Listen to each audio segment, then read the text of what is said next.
Boa tarde, eu e meu grupo nós iremos falar sobre o conto O Poço e o Pêndulo, do Edgar Allan Poe. Bem, o conto ele é narrado por um homem que está recebendo uma sentença de morte. O conto não especifica qual o crime que ele cometeu para receber essa sentença. Porém, quando ele está sendo julgado, ele fica muito emocionado e acaba desmaiando. Quando ele acorda, ele está numa cela totalmente escura, com o chão úmido desregular. Ele levanta e tenta procurar alguma coisa que faça ele identificar o local onde ele está. Ele acha uma parede totalmente lisa e ele tenta tirar uma faca do bolso. Porém, ele vê que a roupa dele tinha sido trocada por uma camisola grossa. Quando ele percebe isso, ele arranca um pedaço da camisola e deixa ali para marcar como ponto de partida. Então ele se vira e sai contando o tamanho da cela através dos passos. Ele acaba contando aproximadamente 52 pés e aí ele tropeça e cai e desmaia. Quando ele acorda, tem um jarro d'água do seu lado e um prato com comida. Ele come, toma água e tenta se levantar de novo e sai andando. Ele conta 48 passos e acha de novo a sua fita, seu pedaço de roupa. Então ele conclui que deve ter aproximadamente uns 50 metros a sala e ele sai à procura de outra coisa que faça ele identificar. Ele está andando quando ele tropeça e quase cai. Então ele percebe que tem um poço ali, um buraco, um poço. Então ele joga alguma coisa para saber a profundidade desse poço. Quando ele está ali, ele escuta uma porta abrindo e fechando rapidamente e ele percebe que foi depositado um jarro d'água e um prato com comida do seu lado novamente. E ele, como estava com muita sede, toma esse jarro d'água de uma vez. Porém, o jarro deveria estar com algum tipo de sonífero, porque ele acaba dormindo quase que automaticamente depois de tomar essa água. Quando ele acorda de novo, a sala já está toda iluminada. O sentido dele está ali se recuperando e a primeira coisa que ele nota é que seu corpo está todo amarrado a uma estrutura de madeira e ele começa a observar a sala, que ela não era tão grande assim, e ele vê que a jarra d'água já não está mais do seu lado, somente um prato de comida com muito tempero. Depois de que o autor acorda, ele percebe que está amarrado em uma cama baixa de madeira e que ao seu prato tem um prato de carne muito salgada e não tem água. Ele olha para o redor e vê que as paredes estão com pinturas muito assustadoras e acima dele, no teto, tem uma pintura como o símbolo do tempo e que a foice que ele deveria segurar parecia estar se movendo. Quando ele olha para baixo, ele percebe que só tinha apenas um poço no quarto e não vários como ele tinha imaginado, e que vários ratos estavam saindo de dentro em busca do cheiro da carne salgada que estava no prato dele. Ele movimenta o seu braço, que está amarrado até o cotovelo, tentando afastar os ratos da carne, que faz com que ele leve várias mordidas, mas consegue afastá-los.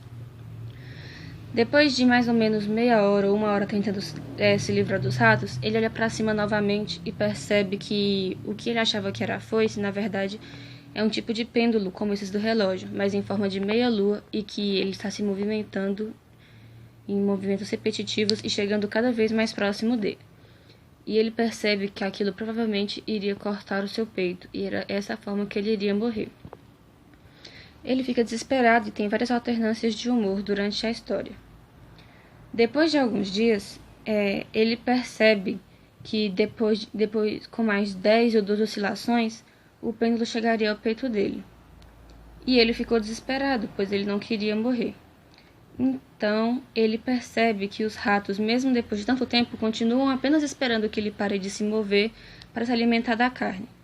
Então, ele esfrega a mão na carne e passa ela pelas cordas que estão amarrando a cama. Então, depois ele fica imóvel. Os ratos correm para cima dele e roem todas as cordas. Depois, quando o pêndulo já está encostando em seu peito, ele consegue se soltar. Mas ele mal consegue respirar depois de livre quando percebe que a sala estava esquentando muito e se fechando. Então, ele vê que a sala vai fechar ele e empurrar ele até o poço. Então, tentando evitar isso, ele corre para se jogar logo no poço, mas ao olhar para o poço, ele vê alguma coisa muito assustadora que não é especificada.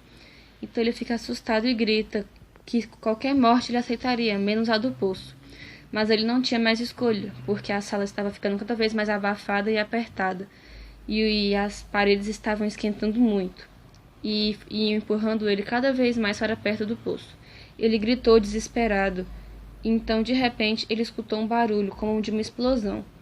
Quando ele estava quase caindo, a sala voltou a se abrir e, de repente, alguém segurou seu braço e ele foi salvo quando ele estava quase caindo dentro do poço.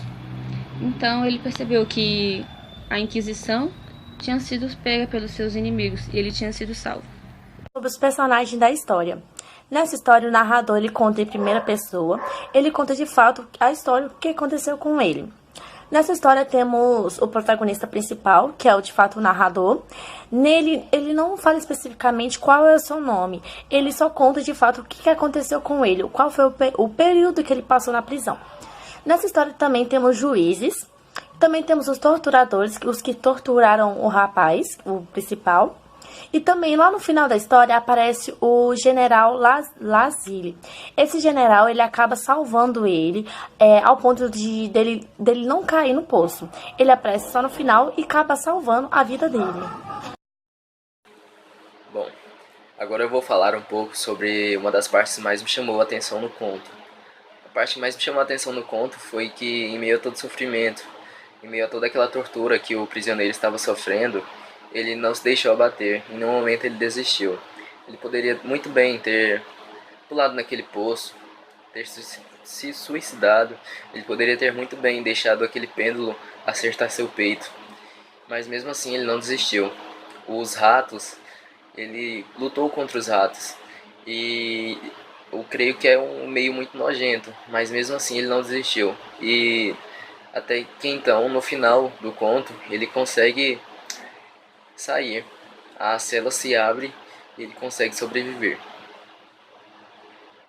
Eu vou falar sobre o que eu mudaria na história. Eu achei a história bastante interessante, porque faz a gente sentir as emoções do personagem e prende a gente até o final da história para saber o que acontece com esse personagem, se ele vai morrer, se ele vai fugir, se ele vai se libertar ou se ele vai ficar louco. E o que eu mudaria na história era contar sobre o motivo pelo qual ele foi condenado à morte. Eu achei que em um determinado momento da história contaria isso, mas não contou. E eu fiquei bastante curiosa para saber o motivo pelo qual ele foi condenado à morte. Contar mais sobre o julgamento, quais foram os motivos que levaram a isso.